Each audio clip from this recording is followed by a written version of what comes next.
Welcome to this first installment of the Media Mind Connection, Solving Media Overload. I'm Louis Cruz, and I'm the creator of Acclimatic Restorative Coaching, which is also referred to as ARK. This series is based on parts of my book that teaches ARK, which is the world's first talk therapy or life coaching technique ever created from inside the media looking out rather than the outside looking in. Now, ARK's goal is to help people finally break free from the mental maladies that overexposure to media content can create. I worked in news for 23 years, and then I shifted to the field of mental health. So ARK is powerfully well informed. This is part one, an introduction to ARK. Now, never before has humanity been so immersed in information that it's taken on environmental features. And what does the human brain automatically do in environments? It adapts. And the human brain is adapting to information environments in similar ways to how it adapts to physical ones. And the results can surely be troubling. So, for example, look at the recent deadly attack on the Capitol building. It was carried out by overconsumers of digital information who later apologized for their behavior, stating they had no idea what inspired such behavior in the first place. Now, sociologists, political scientists, and others can add valuable insight to that phenomenon, but at the foundation of most of it is overexposure to particular information, and that's what ARK addresses. ARK isn't about changing political beliefs or siding with one political belief over another, but rather helping people take back control of their own lives in today's information age. So that's why many people you meet will have turned off the news, because the damage was done. They're so stressed out, they're depressed, they're anxious, they just can't be around it anymore. Now, this breaks my heart because most journalists are well-intentioned. They're all about sharing the truth in order to help our democracy. But something interesting happens when you use ARK to help people free their mind from information environments. There's something special that happens. It's the moment when they rediscover their own beauty within and their potential, and that a happier life is literally a reasonable expectation. Now, that's the power of ARK. And then, believe it or not, once people have recovered from media overload, they can actually go back to watching news or consuming whatever media they consume. So ARK isn't about bashing the media, though ARK does expose certain things that many of us are upset about. And it's not about reducing the ratings of news organizations, because in fact, by helping people consume information in healthier ways and help them reconnect with their own lives, it can actually boost ratings again. So this is a good thing. Therefore, before we learn how ARK works, we must first look closely at the information itself. In future episodes, you'll learn how news has been traditionally structured for years, along with some behind-the-scenes tricks often employed by shock news organizations. Now, shock news is my name for fake news, which has been politicized of late. So my book and the full lecture series should answer many of the questions you may not have even known to ask. So you'll come out of this knowing a lot more than you did, most likely.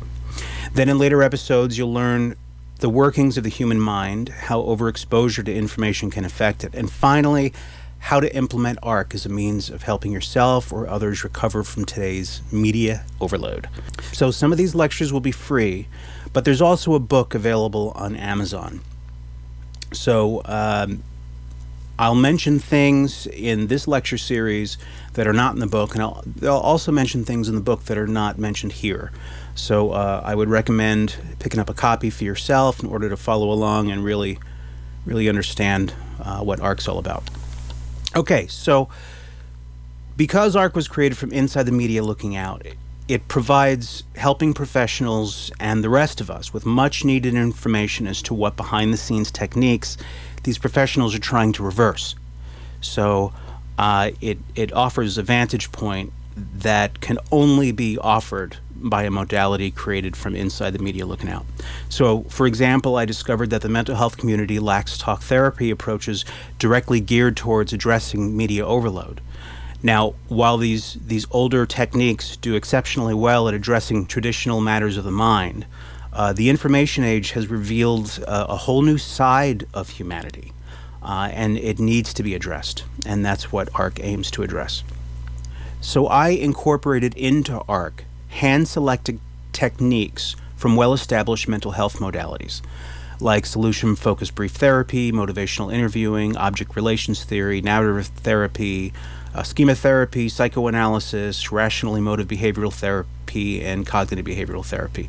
And then I invented and added new techniques that could have only been created from inside the most infamous media outlets looking out, rather than the outside looking in. And once again, ARK is not about bashing the hard work of legitimate journalists, as our democracy needs news to survive, just as it needs competing political ideas. In fact, did you know that people in the news industry may be most at risk at developing mental illnesses due to overexposure to toxic information? It's true. And among those illnesses is post-traumatic stress disorder. So, what is ARK? ARK is a fast-acting talk therapy or life coaching technique that is trauma-informed and helps people recover from media overload. It's non-pathologizing, which means it doesn't diagnose or give clients negative brands. That's important because people have a habit of applying negative brands to their identity, and then they go through life living out that brand, and it doesn't help anybody. ARK is client-centered. That means it doesn't give advice, but rather helps people extract a health they already possess. They just may not realize it. And ARK is full brain focused. Now, the full brain focused approach, it's a little bit like strength focused or solution focused, but the full brain approach will make more sense once we delve more deeply into what trauma is and how it affects our brain. And ARK is also a first-line intervention before extended therapy. So while it's a great talk therapy technique, if you don't have a license, learning ARK will not give you a license. But what it can do is it can help you and help others kind of regain balance to your life before referring them to someone who is licensed for further treatment, if that treatment's needed. So, do you need a mental health degree to understand the book or this lecture series? Not at all. This content was designed with everybody in mind. And then once a foundation is set by explaining various media techniques, nuances of language, and psychological concepts, the book then explains the mechanics of ARK and its implementation.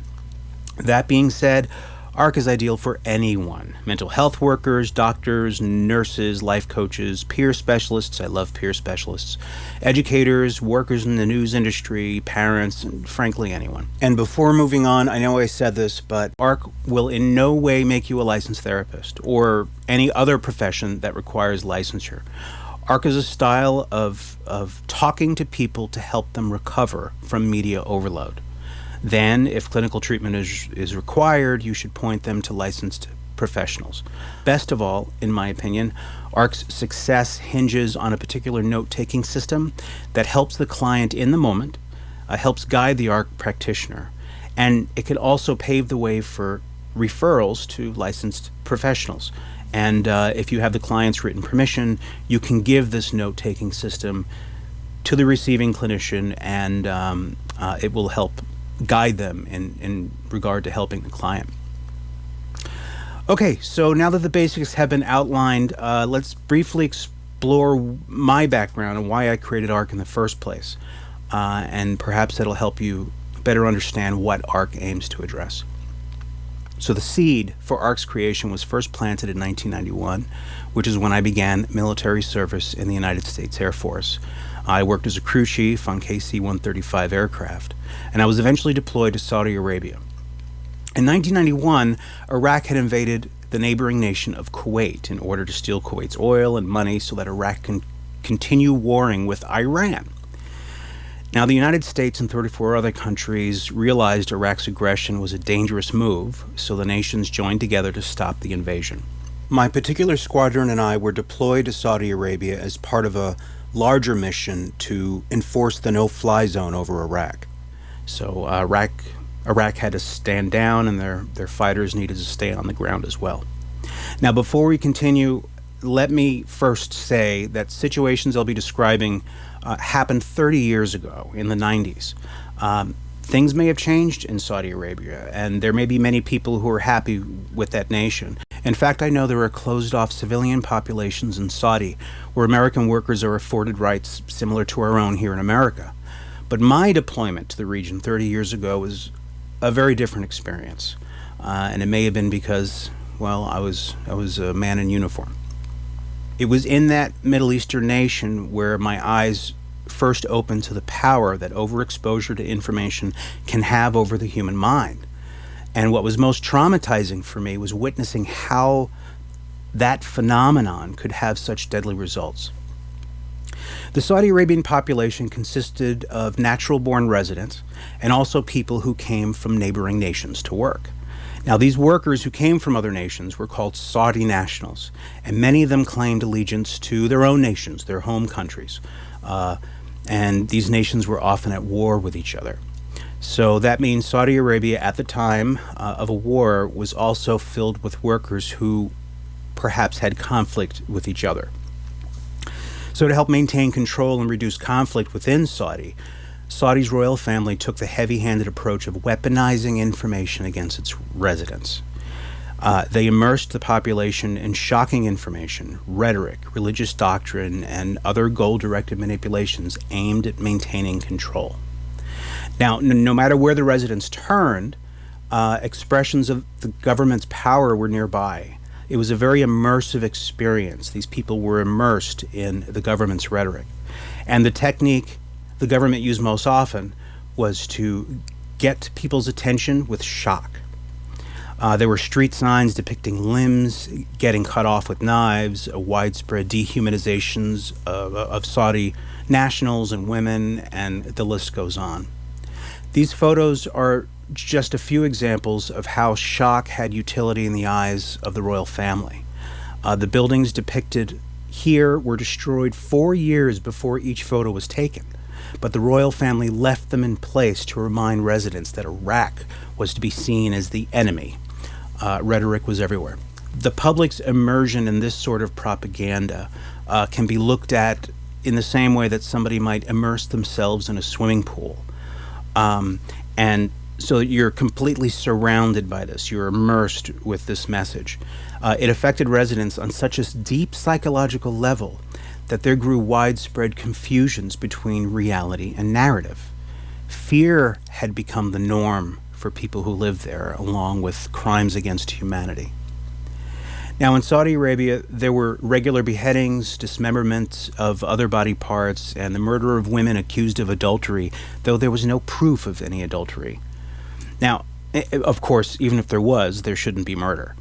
Now, if you believe the nation's weaponization of information had to do with religion, as I first did, you would be wrong. Many of the Saudi nationals with whom I spoke practiced the same religion, but their nations were far less violent towards their own people, according to the Saudi nationals I spoke to, and they dubbed Saudi Arabia the most violent totalitarian regime on the planet. So, based on the atrocities I witnessed, I can't disagree. So this had to do not with religion, but rather the ruling party at the time. So while deployed in Saudi Arabia in the 1990s, I witnessed two things. First, I witnessed how being overexposed to information can affect human behavior. And two, I learned the importance of looking closely at the information being shared in order to form a plan of recovery. Now, this was back in the 90s. Again, they're two separate things: the amount of exposure and the nature of the content to which people are exposed. In Saudi Arabia, the information was shocking, filled with rhetoric, appealed to beliefs the people held dear, and it was loaded with goal-directed manipulation. When teamed with overexposure, the population developed confusions once again between reality and narrative, or truth and language, as it were. This gave the greatest power to the most skilled rhetoricians, and the result was often deadly. Another peculiarity was how their fight-or-flight reflexes also triggered them to say similar talking points. Once my role in our military mission was complete, I was excited to return to the States. because in America, our citizens are permitted to speak freely, express competing ideas, and take part in government. And content immersion didn't exist back then. I eventually shifted gears from the military to a career I saw as an extension of military service, and that was working in the news media. I worked in TV news. By providing the American public with objective facts rather than rhetoric, I saw it as a surefire way to ensure our citizens were informed, able to make good decisions, and it was also a surefire way of ensuring that this would not become another Saudi Arabia. Now, I remained in the TV news industry for 23 years, where I worked for affiliates of every American network, and I even composed music for TV that's been heard internationally. It's important to note that due to my musical background, my work in television revolved mainly around audio production. Audio production is, by its nature, immersive, right? Like being immersed in a swimming pool. That's because audio operators sit socially isolated in soundproof booths where news content is our only window to the world, so to speak. Now, despite the immersive nature of my audio production job, my health was intact because the news was objective and focused on keeping people informed. And for many years, I climbed up professional and economic ladders and reached expert levels. Now, that all changed when I unwittingly accepted a job at a controversial TV station. I didn't understand the internet that well, and I didn't really know what I was getting myself into. Neither the station's name nor the network will be mentioned here. I want to make that clear, but that's okay, because after reading the book and taking the full course, you'll be able to identify such stations for yourself. Now, rather than providing American people with objective facts, this station used shock to command the attention of viewers. It was a psychographic approach that focused less on news and more on primitive survival instincts that force humans to look towards dangerous things. Remember that. The psychographic approach made the owner a billionaire with a B, but at the expense of traditional journalists who see informing the public as the highest calling. Nevertheless, the station's content continued to be filled with rhetoric that appealed to beliefs the people held dear, and it was loaded with goal-directed manipulation, the goal being higher ratings. And the content blurred the lines between truth and reality and rhetoric and various ideologies and culture. Now, if that all sounds familiar, then you get extra points. That's right. The experience at that station closely mirrored the weaponized information I saw in Saudi Arabia in the 1990s. And obviously that triggered all kinds of panic in me as a veteran. Now, due to the immersive nature of my audio job, I was thrust into a predicament akin to what the citizens in Saudi Arabia faced.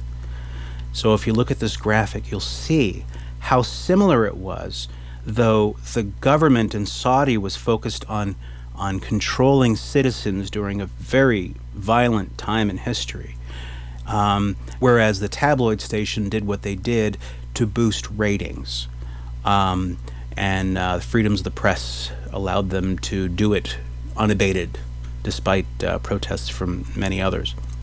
Now, what made matters more troubling was watching many American citizens behave aggressively in response to the psychographic content, and how quickly they recited identical talking points once their fight-or-flight reflexes were triggered. It was all remarkably similar to behaviors exhibited by Saudi residents who were immersed in weaponized information. But unlike Saudi residents, Americans technically had the right to choose whether they watched that style of news. Now, it seemed as though something was removing that choice, though, and something was causing a similar state of immersion. And the causes were twofold. Number one, techniques that preyed upon human instincts to look towards danger, and two, technologies that forced immersion by making information ever present. So look at all of our smart devices. They're all around us, and it's easy to hear a single story repeated 100 times to the point where we feel as though we're surrounded by whatever that news is. So it's technological immersion versus physical immersion or environmental immersion, like what they experienced in Saudi. Well, I was eventually diagnosed with post-traumatic stress disorder, also known as PTSD, And on one hand, exposure to psychographic news content that resembled weaponized information awakened traumatic stresses I developed in the military. And on the other hand, my overexposure to that information also caused the disorder. So it happened on two levels. First, I was triggered, and then because it reminded me of the Middle East, and then I was subjected to or overexposed to that weaponized content. So I dove headfirst into the field of mental health. I fought with the people behind the scenes at the station to make the content safer with some success, and then I created Ark as a solution. My concern was that if the content gave me PTSD, it could affect people at home as well. What I didn't know at the time, though, was that scientific studies had confirmed that my fear was a reasonable one.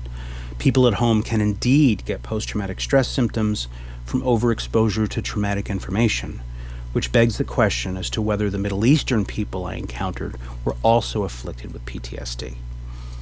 But I'm kind of getting ahead of myself. Now, if this is new information to you, the revelation that you can develop post-traumatic stress symptoms from traumatic news content, then you may be wondering why you hadn't heard of it before. Perhaps the best way to answer that question is to examine one particular timeline and what scientists discovered. Let's begin by learning what PTSD is. I'll leave this up on the screen. You're welcome to read it if you like. You can go ahead and pause this video and take a moment to read it. Now, in a very important book that we'll be talking about in a moment, the Diagnostic and Statistical Manual of Mental Disorders, there are things that are known to cause post-traumatic stress disorder. Among these things are directly experiencing the traumatic event, one. I had that in the military. Two, witnessing in person the events as it occurred to others. I went through that in the military as well. Learning that the traumatic events occurred to a close family member or close friend. In cases of actual threatened death of a family member or friend, the events must have been violent or accidental. And number four, this is the one that we really need to pay attention to. Experiencing repeated or extreme exposure to adverse details of the traumatic events.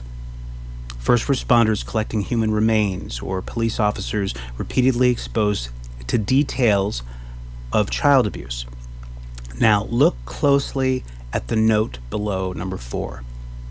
Note, criterion A4 does not apply to exposure through electronic media, television, movies, or pictures unless this exposure is work-related. So, according to the DSM-5, and again, we'll go deeper into this, why they're saying this. According to the DSM-5, people who work in the media are at most risk of developing post-traumatic stress disorder. So if you work in the media, I highly recommend that you ensure that your employer has PTSD as something that it will cover should you develop a disability. The station that gave me PTSD intentionally removed it, and the insurance company played games, and it was pretty bad. So if you work in the media, I highly suggest that you look closely into their policies. Now, it's important to note that the DSM-5 is used by clinicians, researchers, psychiatric drug regulation agencies, health insurance companies, pharmaceutical companies, the legal system, and policymakers, and this information has been public for 8 years. You'll understand why more in a moment. So again, if you work in the media, you need to ensure your employer's insurance policy covers PTSD. My former employer had removed it. Talk about greed. What's even more startling is that soon after the DSM-5 was published, scientists discovered that people at home could get PTSD from overexposure to news content as well. And they even discovered a very important number that signifies just how much news is too much news. Now, I'm kind of getting ahead of myself. We'll get to that in a moment. And again, if this is all a surprise to you, and if you're wondering how this information slipped through the mainstream cracks, then pay special attention to the following timeline. It shows how the slip-up occurred and why Ark is so needed today. In 1994, the DSM-4 was published. And although an updated version of the DSM-4 was published later in the year 2000, it would take 19 years before the DSM-5 was made available to the world. That's because it takes many years of study and evaluation and the collection of data before the American Psychiatric Association allows content into a DSM. It's a very slow process. Then on September 11th, 2001, tragedy struck the United States. Middle Eastern terrorists had hijacked commercial aircraft and inflicted terror on our nation. The attacks and their aftermath was the longest uninterrupted news event in American history. People all over the nation and the world remained glued to their TV sets for moment-to-moment details. In time, mental health professionals grew concerned about the public's viewing habits. So they took to the airwaves and warned viewers of the dangers of watching too much traumatic content. But in truth, the DSM-4 was still the authority, and media consumption or media trauma was not an area that was well covered. So, from 9/11 on, the American Psychiatric Association looked more closely into the effects that overexposure to traumatic news content could have on the human brain. Unfortunately, 9/11 was the only significant news event they could study. Then, in 2013, the American Psychiatric Association published the DSM-5. It took 19 years between the DSM-4 and the DSM-5. And once again, there's the note that says that people who work in the media are most at risk of developing post-traumatic stress disorder from the news content. But now in 2013, this is where the mystery happens. This is where things get tricky and why this may be new information to you. 2013, an unfortunate turn of events happened. The DSM-5, along with the media data it compiled regarding 9/11, was published on May 18th, 2013. It was a 19-year-long feat that finally came to a conclusion. But just before the publication, something else happened.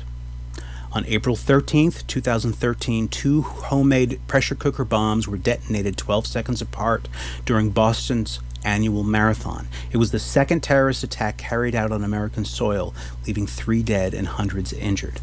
Media coverage was constant, and people were consuming this media at record levels. So a group of scientists began gathering new data to study the effects of traumatic news coverage on the human brain. Now, if you look at this timeline, it wasn't until December 29th, 2013, nearly 7 months after the DSM-5 was published, that they made a deeply troubling discovery. So once again, this psychological team studied the impact of traumatic news on the brains of people, and this is what they found. So the DSM-5 was only informed by 9/11. This new information was informed by 9/11 and the Boston bombing attacks, teamed with technology. And this is what they found.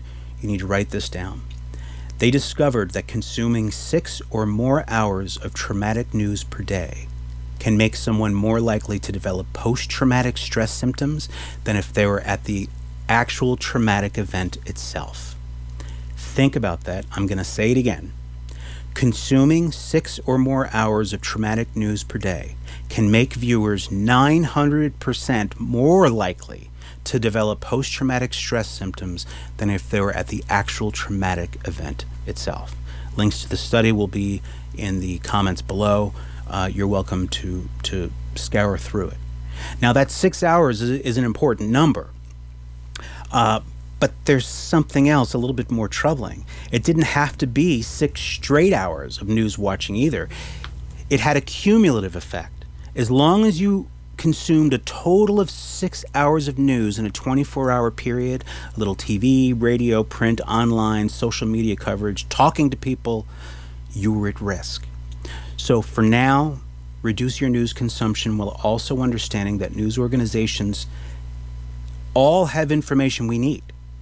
So this isn't about trying to stay away from news. This isn't about trying to turn off all news altogether.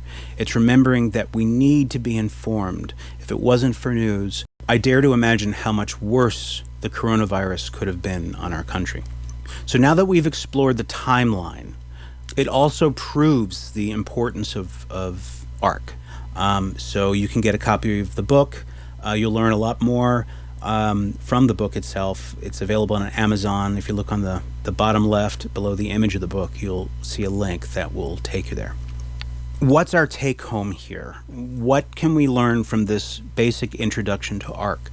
What I've learned through this whole experience is that 3 things need to happen at once in order for media trauma to happen. First of all, it's the nature of the content.